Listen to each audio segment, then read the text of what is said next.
Hi, I'm Charles from the Slanted Door Restaurant. I'm here to show you how to eat one of these chicken noodle meal kit that we sell. I'm kind of particular about how broth noodle soups are served, right?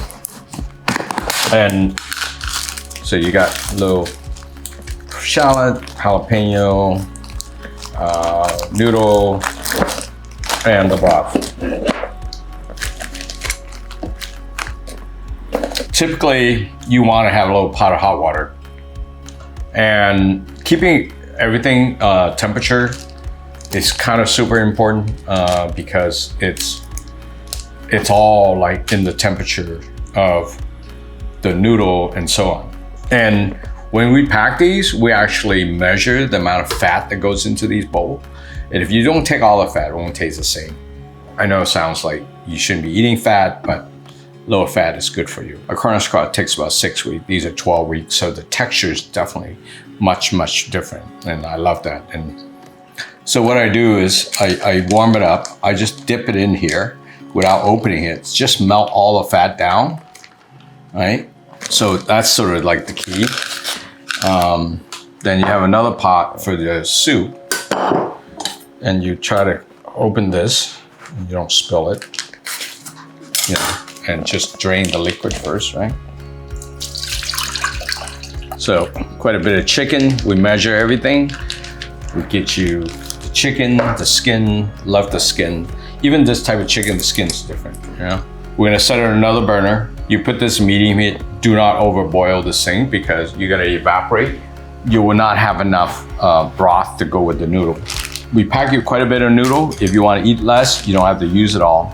This noodle is very fast. It's cooked already, pretty much. And you really just kind of dump it in, take it out, drains it out.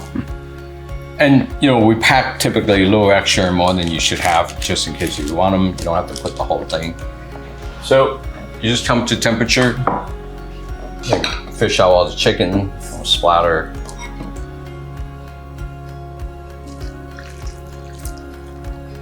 In this case, you don't really care about over-topping it because there's no raw beef.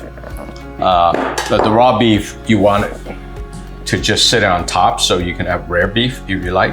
For me, it's always about the broth. I like to have a little less noodle and really enjoy the broth. Like every culture make chicken noodle soup, chicken broth, right? The French roasted bone, they do mirepoix, celery, carrot, a lot more sweeter. We do only ginger and onion. We roast those and we put a little rock sugar at the end. And that's why our chicken broth just tends to be a little different.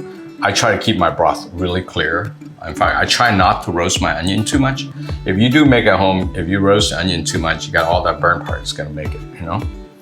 And you know, you just gotta slip away.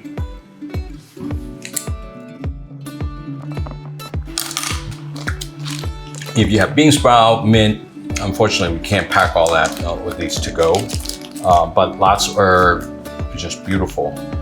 The difference between the store-bought hoisin and our hoisin is we make with a ground-up sesame paste and a Chinese fermented soybean called doubajiang. I finally get the chance to make them because I've been complaining of them for years. When I was a little kid, my mom shop, there was a noodle shop. I remember eating it. It was so much more interesting. Typically, we don't put into the sauce and mix it up. But then again, you already pay for the soup, so you can do whatever you want. It's just much more interesting. And typically, the hoisin and chilies are eaten with the beef noodle soup. But if you want to do this, you can. You put a little of that on your meat and you dip it. And typically, it's not in the soup. Doesn't, because you're changing the flavor of the soup.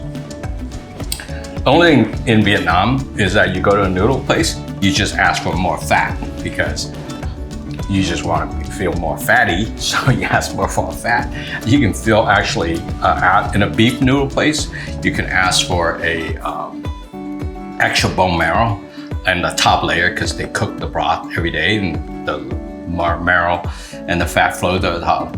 The Vietnamese call them and you just order that, an extra bowl of fat and pour it in there. And it really adds to the soup. When we actually tested this soup, took out all the fat, and we saw a drastic change in flavor. And if you can get one of these nice little soup spoon. I know it seems trivial, but having that perfectly to the edge of boiling point, it just have a different effects on the flavor. And I really believe that you kind of have to watch that. That's why the bowl is warm and the noodle is not overcooked. Don't overboil your soup too. So there you have it, Vietnamese chicken noodle soup.